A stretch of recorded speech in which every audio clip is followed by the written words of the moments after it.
Ya, selamat sore. Sekarang kita di kediaman dari Haji Zulkifli Sain yang juga merupakan salah satu anggota Dewan DPRD Provinsi Sulawesi Selatan ya.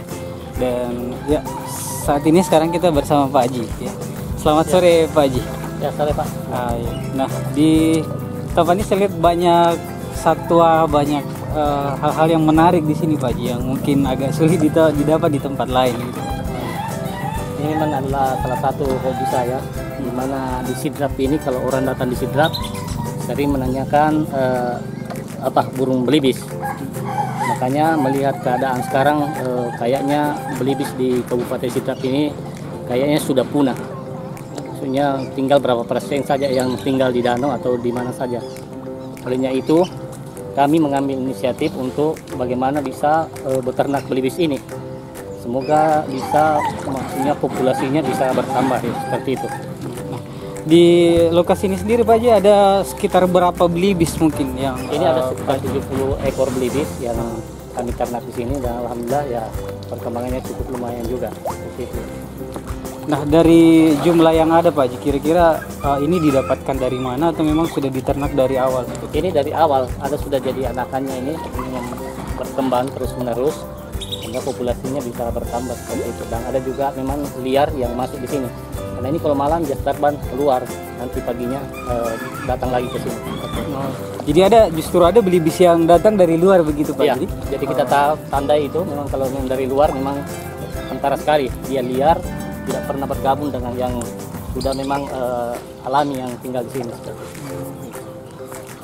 Nah, setelah ini saya lihat ikan juga di sini Pak. Apakah tidak mempengaruhi atau saling seperti apa di? Oh, tidak. Ini memang ini di sini ada beberapa jenis ikan, termasuk bawal, pating, kemudian nila, seperti itu. Kalau di lokasi kediamannya Pak Haji ini kayaknya saya lihat ada berbagai macam hewan, satwa, ada ayam, ada dari berbagai jenis, ada mungkin bisa sedikit diceritakan Pak Haji terkait hobi-hobi yang seperti ini. Banyak sekali di sini terkait dengan burung, terutama terkait dengan ayam ketawa, ayam gagak, yang mana Sidrap sebagai ikonnya yaitu pusat ayam gagak itu ya. Alhamdulillah di sini ada sekitar 300 ekor ayam ketawa di sini, ayam gagak yang ada di sebelah sana. Kemudian juga ada merpati hias, ada berapa jenis juga, kurang lebih 30 jenis merpati impor. Ada dari Malaysia, Jerman, kemudian dari Uni Soviet juga seperti itu. Jadi ada bahkan yang dari luar negeri gitu. Iya, kami datangkan dari sana.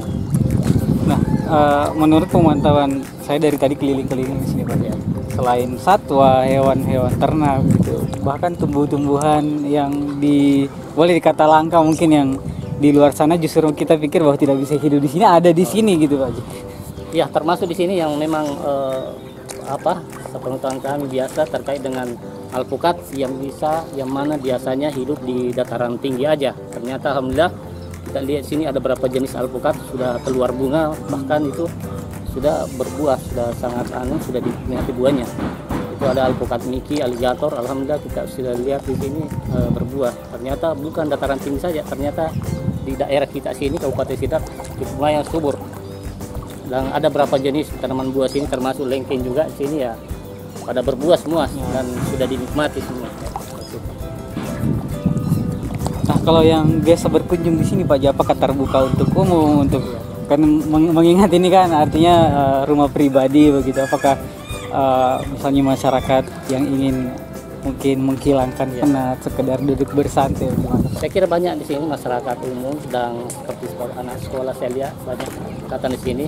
Setelah mungkin menambah ilmu pengetahuan mereka, mengetahui bahwa ada jenis-jenis burung, kemudian jenis tanaman buah yang ada di sini, kemudian anak-anak sini yang menjelaskan apa-apa yang ada di lokasi ini.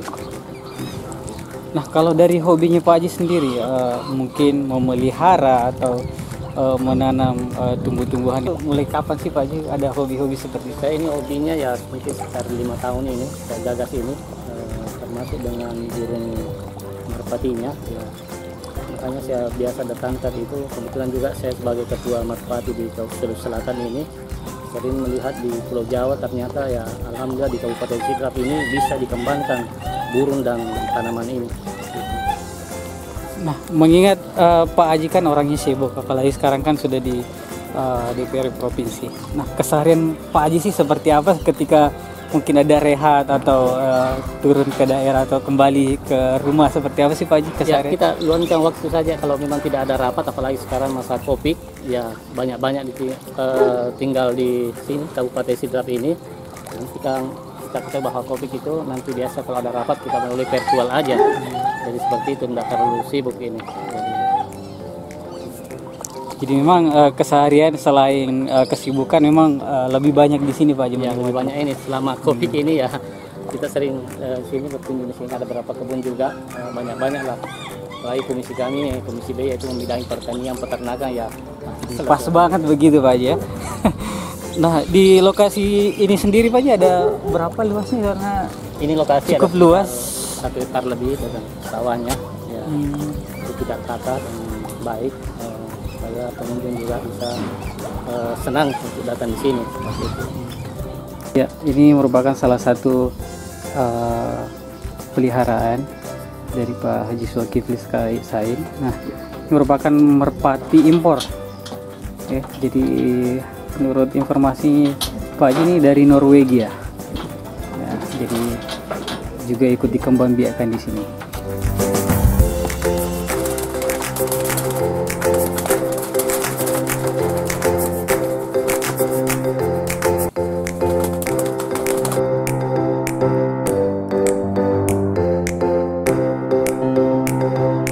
Nah, untuk yang satu ini merpati Volga, yang juga merupakan merpati impor dari Rusia. Nah, kalau saat dia ada dari Norwegia, nah ini yang dari Rusia.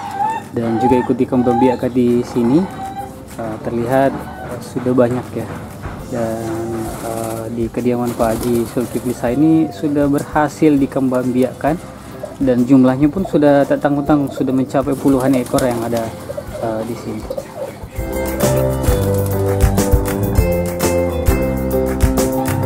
Nah, yang dapat terlihat jelas perbedaan dengan merpati-merpati biasa itu dadanya itu membusung, dan juga dari kaki yang berbulu lebat ya hingga ujung dari kaki-kaki. Ciri dari merpati Volga ini sendiri seperti sekilas terlihat dadanya itu membusung ya. Memang unik dibandingkan dengan merpati-merpati lain, dan ini merupakan ciri khas tersendiri dari merpati Volga yang didatangkan dari Rusia.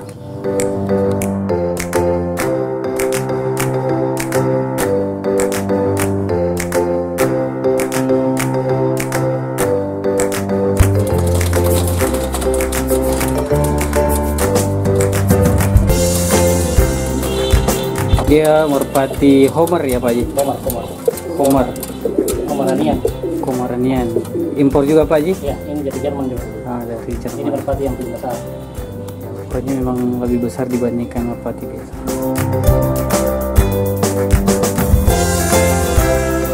Kalau ini merpati jenis Maltese. Ini impor juga Pak Haji? Ya, impor ini. Ya, dari Jerman juga. Kalau ini merpati Maltese asalnya dari Jerman. Sekilas kita lihat ini merpati warnanya cukup umum, tapi dia perbedaannya dia cukup tinggi, agak jangkung, mirip-mirip bangau. Jadi tadi ini merupakan jenis merpati Maltese dari Jerman.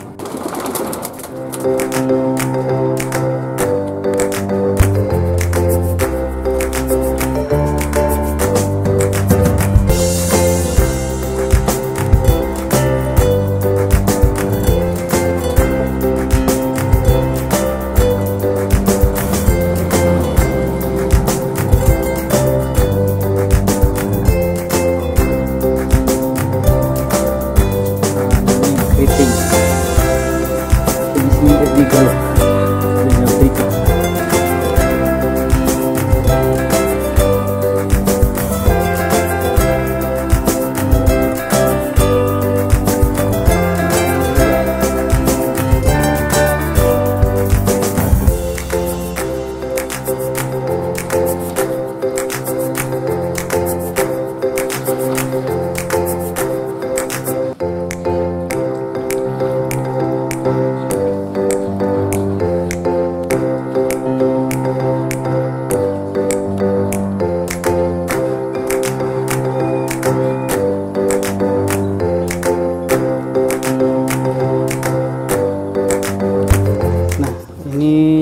merupakan salah satu tumbuhan yang favorit juga. Ini adalah lengkeng, dan ini juga bukan lengkeng biasa. Ini merupakan jenis lengkeng merah. Di tempat ini lengkeng juga udah mulai berbunga dan bentar lagi akan menghasilkan buah. Bunga cukup lebat.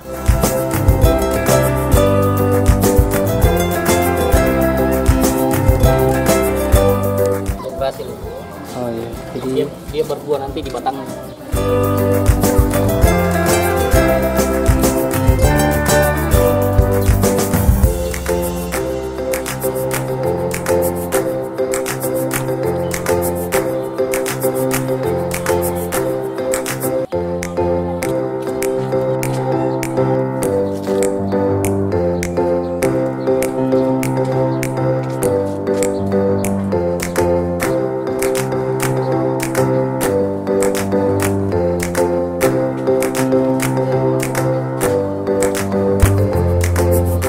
tadi setelah kita melihat bagian dari peternakan atau juga perikanan, nah di sini juga terdapat beberapa tumbuhan ya, seperti tadi yang kita utarakan. Dan di sini menurut informasi Pak Haji ada berapa? Banyak sekali tanaman buah di sini, banyak sekali tanaman buah. Biasanya jeruk itu mungkin sekitar ya ada 8 jenis jeruk. Kemudian lengkeng ada sekitar 10 jenis lengkeng. Yang paling laris itu yang tadi lengkeng merah, itu lengkeng ruby, itu baru sekitar 1 tahun mungkin di Indonesia. Harganya masih cukup lumayan tinggi harganya. Yang ini adalah neo kristal. Kemudian ini yang sana puang pahit. Di sana aroma durian. Oh, lengkengnya aroma durian. Aroma Ya? Luar biasa.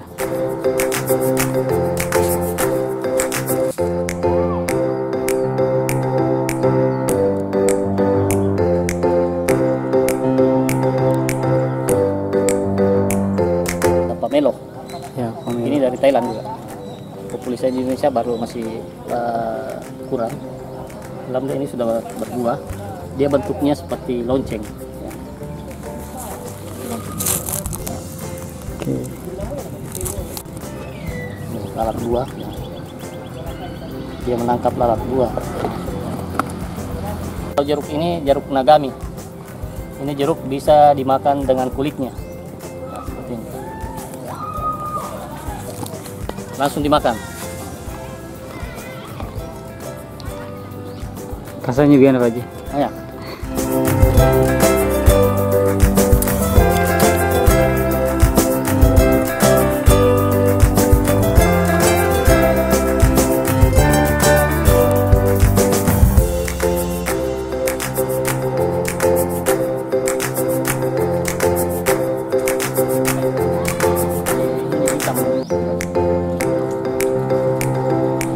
Jadi semata lada. Lengkeng juga Pak Haji? Ya, lengkeng.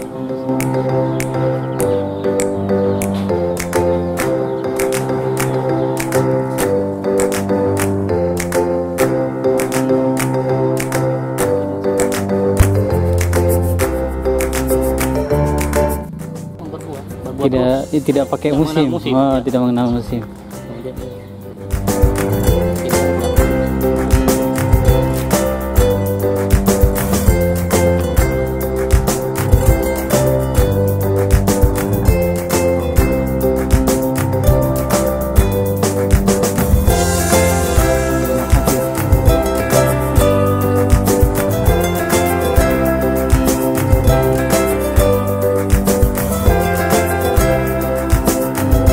Mungkin ada harapan-harapan seperti apa Pak Haji terkait dengan pelestarian, termasuk belibis ini kan setahu kita kan dia adalah hewan konsumsi di luar sana. Nah, sedangkan popularitasnya sendiri sudah sangat menurun. Nah, kira-kira bagaimana harapannya ke depan Pak Haji? Kan berharap ke depan ini populasi belibis ini bisa teratasi karena maraknya kemarin orang menggunakan pestisida untuk penangkapan ini, itu racun. Makanya mudah-mudahan tidak ada lagi. Saya berharap juga aparat kepolisian bisa menjaga ini karena ini merupakan ekonomi di Kabupaten Sidrap, yaitu belibis. Nah, terkait pertanian sendiri seperti yang tadi Pak Haji utarakan bahwa bagian dari bidangnya di DPRD Sulsel, bidangnya peternakan dan pertanian. Nah, melihat di Kabupaten Sidrap seperti apa Pak? Ya, Kabupaten Sidrap ini adalah penopang pangan nasional. Ini mudah-mudahan dengan luasnya tanam di sini, mayoritas kita adalah petani, sekitar 70% yaitu mudah-mudahan bisa menghasilkan tanaman-tanaman yang bagus, termasuk kualitas mungkin padi, ada yang pengembangan baru untuk ditingkatkan lagi. Ke depan Pak, apakah masih ada niat untuk menambah mungkin hewan-hewan ikonik begitu Pak Haji? Ya tentunya itu harapan kami, mudah-mudahan kalau ada yang baru lagi ya tentunya kita tambah sekedar hobi, kemudian juga ya jelas nilai ekonominya ya tentu kita harapkan juga. Bukan saya memelihara, bisa masyarakat lain untuk memelihara seperti itu ya. Mungkin ada tips Pak Haji untuk melihat bahwa populasi belibis khususnya di ternaknya Pak Haji, artinya popularitasnya bagus, perkembangannya bagus. Nah, mungkin ada tips-tips untuk yang mungkin saja ingin mengikuti jejaknya Pak Haji. Saya kira ini kecintaan saja sama hobi memelihara burung itu, tentunya yang paling penting adalah makanannya. Dan ini belibis memang saya sediakan makanan itu sekitar 10 karung satu kali panen itu sudah disiapkan memang 10 karung untuk makanannya, ini satu musim panen seperti itu. Dan alhamdulillah ya saya rasa kalau memang kebutuhannya itu ya dia tidak akan terbang, padahal ini sudah bisa terbang ke luar, tapi pagi dia datang semua gitu. Yang penting intinya makanannya dan perlakuannya, makanan, kemudian air ada, itu intinya. Itu belibis, yang penting ada air, kemudian makanan sedia ya tetap tinggal di situ. Padahal nggak terikat Pak Haji ya? Enggak. Bisa. Enggak. Sudah jinati ya. Nah, selain gabah mungkin Pak Haji, apa saja mungkin pakannya yang selain gabah bisa juga kita pakai pelet, yaitu pelet dibikin sendiri di sini dengan campuran konsentrat, kemudian dedak, kemudian dedak halus ya, seperti itu yang kita campurkan untuk menghasilkan satu pelet itu. Ya, makasih banyak ini Pak Haji atas kesempatannya untuk kita sedikit mengulik apa-apa sih yang unik di kediamannya Pak Haji Zulkifli Sain yang memang keseharian kita tahu bahwa memang sangat sibuk, tapi di sela-sela kesempatannya menghabiskan waktu dan menikmati suasana alam yang tercipta yang ada di pekarangan dan lingkungan rumah. Terima kasih sudah menyaksikan ini. Mudah-mudahan ada manfaatnya dan tentunya bisa memberikan inspirasi untuk kita semua.